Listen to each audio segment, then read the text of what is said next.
Hello friends, my name is Meenakshi. आज हम पढ़ेंगे हिंदी के मुख्य तथ्य के बारे में, यानी कि मेन फैक्ट्स के बारे में। हमारा फर्स्ट पॉइंट क्या है? पॉइंट ये है कि हिंदी विश्व के कुल 3000 भाषाओं में से एक है। सेकंड पॉइंट ये है कि भाषा परिवार के आधार पर भारतीय यूरोपीय परिवार की भाषा है, मतलब कि इंडो यूरोपियन परिवार की भाषा है। इस थर्ड पॉइंट ये है कि हिंदी की जननी कौन है? संस्कृत है। हिंदी कहाँ से उत्पन्न हुई है, कहाँ से उसका बोर्न हुआ है? संस्कृत भाषा से। फोर्थ पॉइंट क्या है? हिंदी का विकास क्रम क्या है? हिंदी कैसे कैसे डेवलप हुई थी? पहले संस्कृत थी, फिर पाली, फिर प्राकृत, फिर आप्रभंश, अहवट और फिर प्राचीन हिंदी आई, मतलब कि प्रारंभिक हिंदी आई। फिफ्थ पॉइंट क्या है? हिंदी शब्द फारसी शब्द से लिया गया है। हिंदी शब्द कहाँ से आया है? फारसी शब्द से लिया गया है। सिक्स पॉइंट क्या है? उत्तर पश्चिम से लोग आए थे, यानी थी ईरान ने सिंधु को हिंदू कहा। मतलब कि कुछ विदेशी लोग थे जो आए थे, खोज में आए थे।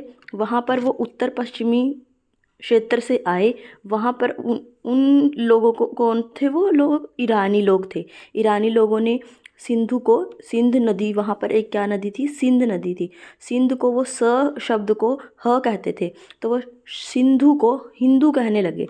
तो इसका मतलब क्या है? उत्तर पश्चिम से लोग आए थे, विदेशी लोग आए थे, ईरान ने सिंधु को हिंदू कहा।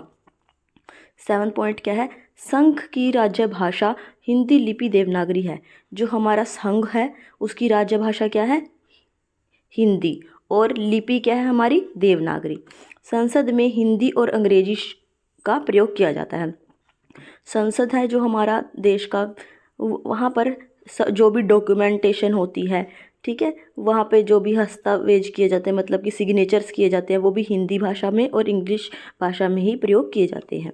9 पॉइंट क्या है? बोली। बोली क्या होती है? एक छोटे से क्षेत्र में बोले जाने वाली को बोली कहते हैं। बोलियों के नाम क्या क्या होते हैं? ब्रजभाषा, अवधी, खड़ी, खड़ी बोली, भोजपुरी, मैथिली, बुंदेली, ऐसे बहुत सारी बोलियां हैं, ठीक है। उपभाषा क्या होता है? जब एक छोटी बोली होती है, बोली में एक साहित्य रचना कर सकते हैं हम, ठीक है।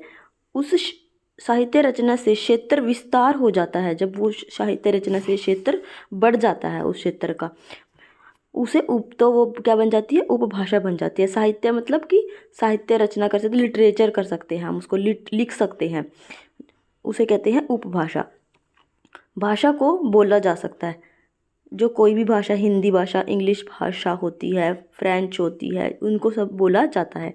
लिपि को लिखा जाता है। लिपि कौन सी है हमारी? देवनागरी।